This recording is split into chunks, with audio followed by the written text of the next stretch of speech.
one thing about negotiation is, you know, I see this mistake happen too many times with salesmen, is they like to come in super low with no meat on the bone. And so oftentimes they'll look for the lowest rate, or the low, you know, they'll end up pitching the lowest offer, or they'll ask for the maximum exception.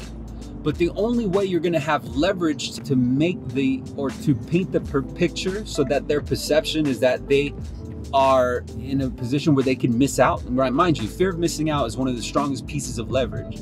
That's why there's things like sale expires in 24 hours, right? There's things like, you know, get it now, this weekend only, right? There's that fear of missing out. And so we need to understand that about marketing. We need to understand that about the truth about human emotion and people's buying decision. But when you understand that, then you understand how you can engage negotiation with leverage.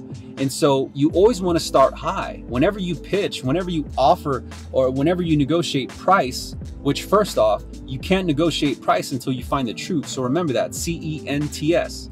So you got to get the curiosity, you got to extract their needs, and then you discover their truth, and then you can go into negotiation. Then you can start talking about numbers.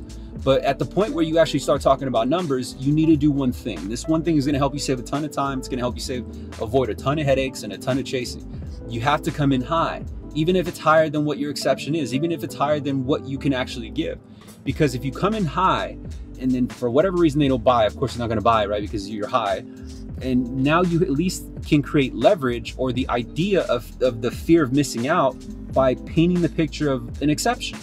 And so let's say that exception is your actual true cost, right? And let's say they don't even buy then.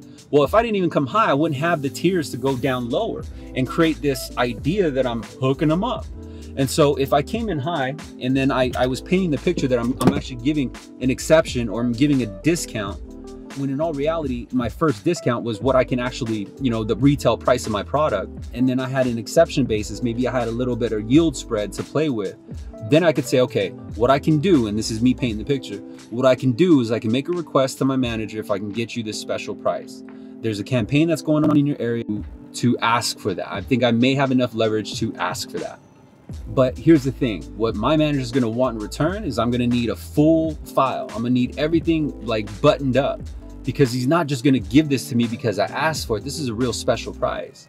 You know, so if you can get me these items by end of day tomorrow, I'm going to go to bat for you. And if I go to bat for you, I need your loyalty. I need you to know that you're going to stick with me, because you're going to make me look bad in front of my manager.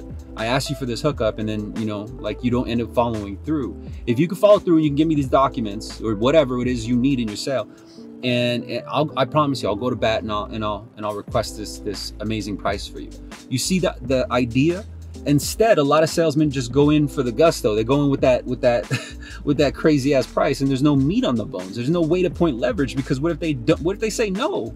Now you're asked out, right? Because there's no more room. You already, you know, squeezed all the juice out of it. There's no profit in it.